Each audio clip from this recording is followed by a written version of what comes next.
Ah. Bienvenue aux amateurs de gun à plomb. On fait un épisode en français pour Québec. Airgun Québec. Bon. Ma chaîne est différente un peu de la vraie chaîne Airgun Québec. C'est juste pour faire un peu de support. Vous allez trouver que c'est pas la même chose. Loki, il fait un beau travail, il fait une belle présentation, il travaille fort, il considère tout le monde, puis fait des vraies vidéos de YouTube. Moi, c'est broquette, mon affaire, c'est pas la même chose. Alors, on passe plutôt direct à l'information. Je vais essayer de parler un peu pour tout le monde en même temps. Si vous êtes nouveau, ben, vous allez avoir à prendre le beat un peu. Si vous êtes expérimenté, ce qui est probablement la majeure partie des gens, ben, on s'endormira pas à essayer d'expliquer des affaires trop simples. Si vous êtes acheté une 22 au Québec, au Canada, sans permis, 500 pieds par seconde, vous êtes probablement rendu compte que ça tire tout croche. Ça marche pas vraiment. On est toujours en train d'essayer de trouver c'est quoi qui va marcher, quelle sorte de plomb on va mettre dedans, puis si c'est pas un problème avec la carabine, on essaie de la retourner au magasin, on essaie toutes sortes de patates, on étudie tous les problèmes que les autres ont eu, on se compare, on lit des commentaires. Il n'y a pas vraiment de solution pour la carabine 22 qui tire tout croche, qui est disponible. Mais moi j'en ai une. Ça ne dérange pas vraiment. C'est quoi la carabine que vous avez? À moins que ce soit un Crosman Nitro Piston. Si vous avez un Crosman Nitro Piston, je sympathise avec votre problème. Elle manque de jus. Elle s'arrange, mais elle manque de jus. Ça, je vais donner l'explication au début pour une carabine qui est un petit peu mieux choisie. C'est pas la faute à personne. C'est vraiment bien fabriqué, un Crosman Nitro. C'est une belle action, elle est bien assemblée, le métal il est propre, la grippe est solide. Ça coûte 300$ parce qu'il y a de la qualité dedans. Si elle avait tiré juste un petit peu plus fort, on aurait pu l'arranger comme toutes les autres. Mais c'est pas exactement la meilleure candidate. OK. J'ai un Beeman à 2 barils du Canadian Tire, le vieux. Pas le nouveau, le Black Cub. Le Black Cub, le plus court, c'est un Stingray. C'est un Webley Stingray. C'est pas nécessairement une mauvaise carabine, mais c'est une carabine que j'appelle une carabine sec. C'est que c'est une gâchette la misère et les termes en français, évidemment. C'est du stamp metal. C'est un bout de métal machiné juste aplati avec une curve dedans. C'est très très simple comme gâchette. C'est ça que vous allez retrouver sur le Black Cub à 2 barils au Canadian Tire. Ça a un stage. Un stage est accroché sur l'action, puis c'est pow. Aussitôt que tu tires dessus, un stage. 2 stages. Comme une Crosman, ça ne sentira pas. Ça ne sentira pas lâcher, elle va passer tout droit comme il n'y aura pas de. Il n'y aura pas de break. Comme on dit, il n'y a pas de break à la fin comme un single stage, c'est juste break. Ça, c'est du mou. Il y a du mou. À un moment donné, ça passe. Ça, c'est 2 stages. Une 2 stages, ça peut être bien fait. Ça peut être mal fait. Comme un stage, ça peut être bien fait. Ça peut être mal fait. Personnellement, je vais prendre un single stage au lieu d'un 2 stage qui marche pas bien. Parce que c'est plus facile à prédire le break, plus facile à contrôler, plus facile à tenir sur la cible pendant qu'on vise parce qu'on n'a pas un mouvement constant dans la main. Mieux ça qu'un 2 stage qui marche mal, mais un 2 stage qui marche bien, par exemple, c'est encore mieux. Ça fait un gros déraillement, là. On va couvrir un peu de comment choisir sa 22 en même temps. Bon, ça c'est la différence entre les deux Beeman du Canadian Tire. J'aimais mieux la longue avec la gâchette ajustable à 2 stages. J'ai essentiellement choisi mon fusil complètement à l'envers. J'ai pas pensé à comment droite il tire pour les autres. D'autres personnes qui disent fusil tire pas droite, j'ai pas regardé ça. J'ai regardé ce que j'aimais, tout le reste. J'ai une action beaucoup plus smooth parce qu'il y a beaucoup plus d'espace pour mon ressort. Ça, c'est très court pour le ressort. Ça donne un gros un recoil. Fuck it. Un gros recoil, puis celui-là, là, beaucoup moins de recoil, en théorie. J'aime beaucoup celle-là parce qu'elle déborde la limite un petit peu. Elle va au-dessus du 500 pieds par seconde. J'ai quand même une bonne action à dealer avec parce que j'ai plus d'énergie dedans que j'avais prédit que j'aurais. Mais je ne vais pas dire non parce qu'on est un petit peu au-dessus de la limite, mais on a le droit de l'acheter au magasin. On ne va pas la ramener au magasin parce que c'est trop fort. Ça, c'est garanti. Fait qu'on s'est choisi une bonne carabine. Pas nécessairement un Crosman. On a pris ce qu'on aimait d'une carabine qui était à notre goût. On n'a pas arrêté à cause que quelqu'un qui dit que le groupe était pas bon dessus parce que ça tirait ça de large à 20 mètres. Ça, c'est pas grave. On va l'arranger. Ce qui est mon petit baril. On va commencer avec un petit baril. OK. Après ça, on peut tirer n'importe quoi.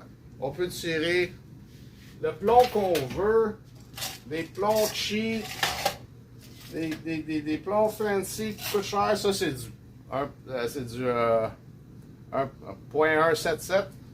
C'est juste pour montrer d'autres différentes grades de qualité.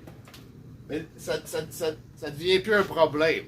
On a une sorte de plomb, on tire ce plomb-là, on va avoir un résultat qui se travaille. Je dis pas qu'un autre plomb pourrait pas avoir un petit peu meilleur résultat ou être plus à notre goût ou avoir une meilleure vitesse dans le fusil parce qu'on teste le plomb quand on l'utilise, on le met dans le chrony puis on se dit, ah bon, celui-là il tire un peu plus vite que l'autre, ça va nous donner un petit avantage. On peut choisir ses plombs pour d'autres critères, mais pas juste à cause que lui il tire droite puis lui il tire pas droite. En général, là, ils vont tous tirer droite. Fait qu'on a notre carabine qui ne tire pas. On a un baril.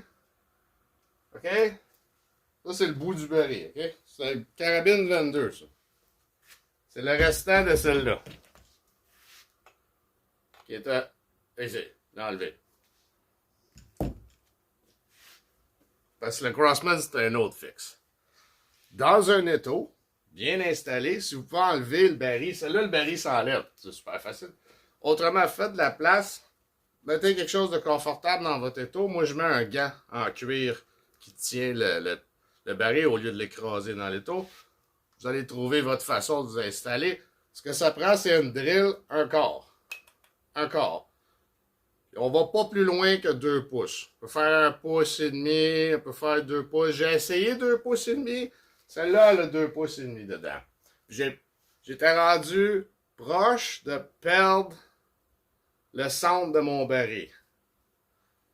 Ça a super bien sorti. J'ai appris que je ne pousserais pas plus loin que 2 pouces et demi. Puis généralement, on ne sera peut-être pas obligé de pousser plus loin que 2 pouces. On va aller chercher de quoi d'autre. Ça, c'est du PL100. C'est silicone. Ça ne fait pas bobo aux carabines à plomb. Ça touche n'importe quoi dans la carabine, ça ne change rien. Vous allez donner une petite shot dans le bout. Vous allez driller avec de l'huile constamment. Prenez des petits coups de drill. Enlever les rebuts. En remettre un petit peu d'huile, continuer. Toujours des petites shots, des petites shots. Vous allez partir dans la couronne, juste au bout. Vous allez utiliser la drill puis le baril pour rester droite. C'est pas de pousser pour manger super vite, c'est de laisser le trou central nous guider. C'est ça qu'on fait. On laisse la drill. On laisse la drill y aller dessus. J'ai pas mis d'huile parce que je veux pas que ça me coule ses pieds. Là. On laisse la drill trouver le milieu. Et on va juste en chercher une petite bouchée. On la sort. On rajoute un petit peu d'huile. On va chercher un autre bouchée comme ça. Fait qu'on part pas en couille, en haut, en bas. On essaie de se mettre niveau. Mais essentiellement, on laisse le baril nous guider. Puis c'est suffisamment droit. J'espère que j'ai pas mis un petit curling en terre. Bon. Fait que vous le voyez dans celui-là. Essayez d'arriver à la bonne place. Ok, vous voyez, j'en ai de manger. Ça fait une nouvelle couronne au fond. Puis ce que ça laisse, c'est un baril lisse. Un peu comme ça. Ça, c'est une extension de baril lisse. 6 mm. Sur un autre fusil où j'aurais eu des... je vais prendre le Crosman. Un fusil où j'aurais eu de quoi me visser au bout. On peut juste ajouter le même principe. Et puis ça, c'est comment je répare la Crosman. Il faut que je... Oh, le chat veut rentrer. Je vais laisser rentrer le chat. C'est comme ça que moi j'ai Pardon. Pardon. Alors, c'est comme ça que moi j'ai réparé ma Crosman. Elle tire plus comme une carabine parce que j'ai plus de crosse. J'aurais pu la garder, j'aurais dû la garder, mais avant que je comprenne tous les mécanismes, j'étais un peu frustré puis j'ai comme botté dedans pour essayer de faire d'autres choses que j'aurais plus de fun avec parce que ça tirait rien, ça tirait tout croche. Là, je me suis rendu compte, par exemple, enlever 7-8 pouces de baril sur une Crosman, ça l'a fait tirer droite. Ça, c'est ce que j'ai enlevé. Ça, c'est ce qui reste. Puis avec rien d'autre, elle tire 3 fois mieux qu'elle tirait avant. C'est plate que je peux pas la tirer à plein range à 20 mètres parce que j'ai plus le support nécessaire avec la crosse.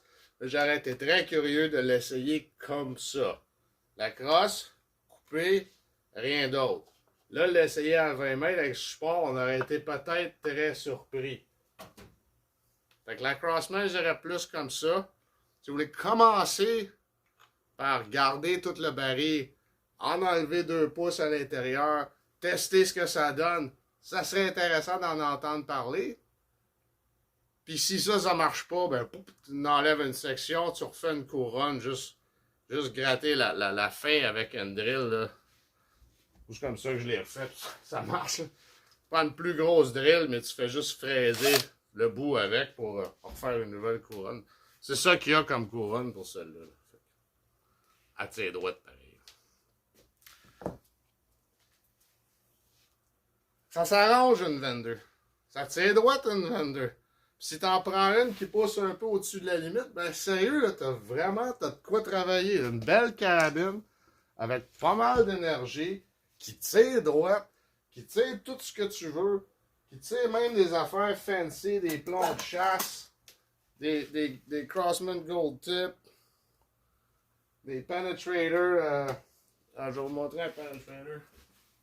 Crosman Penetrator. C'est vraiment le fun comme petit projectile 22. Personne s'en sert parce que ça tire tout croche. Le gun tire tout croche en partant. Puis ça a de la misère à tirer droite. Mais si vous changez votre fusil comme ça, non seulement le fusil va marcher pour avoir n'importe quoi d'autre, mais ça commence à marcher aussi. Fait que tu prends plein power que tu peux avoir en canadien 500 pieds par seconde, plus ça. C'est-à-dire, on n'est pas loin en arrière de... Bon, moi, j'appelle ça une bonne carabine rendue là. Ça fait mon affaire. J'en ai 0.177 pour la cible. Parce que ça kick pas. Là, ça kick rien. C'est vraiment comme tirer air précomprimé. Il y a un ressort, mais tout ce que ça fait, c'est faire un beau petit bruit. C'est vraiment plaisant. Mais pour ce qui est d'une vraie carabine, par exemple, là, je suis équipé.